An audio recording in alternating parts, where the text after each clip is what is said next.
Samantala, bilang pakikibahagi po sa National Indigenous Peoples Month, isang outreach program ang inilunsad ng non-profit organization na Philcofa sa isang komunidad sa Mindanao. Dito po binigyang ngiti ang mga residente ng lugar na karamihan kabilang sa Ata Manobo Tribe. Yan ang bagong balita ni Marian Bastasa.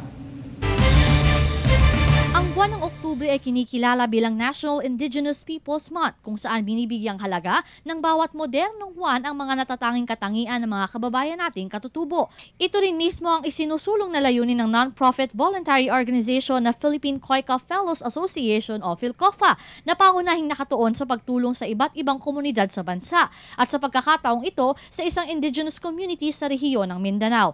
Nito lamang binisita ng grupo ang bayan ng Talaingod sa bahagi ng Davao del Norte, kung saan 70% ng mga naninirahan ay kabilang sa Ata Manobo Tribe. Payak at tahimik lamang ang pamumuhay ng mga Manobo sa Talaingod, ngunit kapansin-pansin din na madalas hindi mapunan ang ilang pangangailangan sa lugar. Sa tala ng Household Targeting System for Poverty Reduction noong 2012, lumalabas na mayorya ng populasyon nito ang nasa poverty line. Kaya naman katuwang lokal na pamahalaan at pribadong sektor, isang outreach program ang isinagawa ng Philcofa sa sitio sa Lawao, Barangay Santo Niño, kung saan binigyang ngiti ang mga kabataan at residente ng lugar. Ito ang pinakaunang project natin na matatawag natin the very first ever na Mindanao-wide.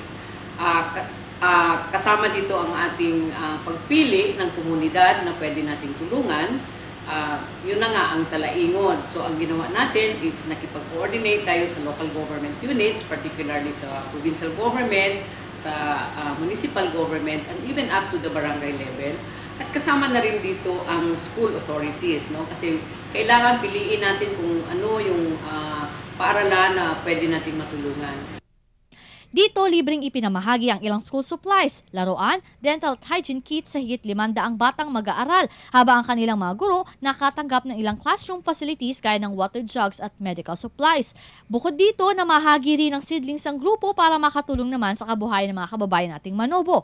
Libreng bakuna rin kontra rabies ang handog ng Philcofa at feeding program na pinagsaluhan ng lahat. Lubos naman ang pasasalamat ng mga Manobos sa hatid na tulong na ito ng Philcofa.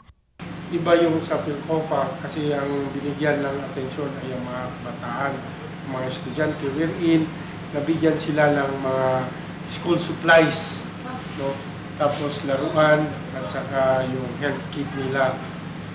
Tapos aside from sa mga bata, meron din ipamigay na buto ng mga halaman na kung saan kailangan din namin yon. Kasi ang Talaingod in region, we were ranked as #1 sa malnutrition problem. So, nagpapasalamat ako bilang committee chairman ng Health and Social Welfare.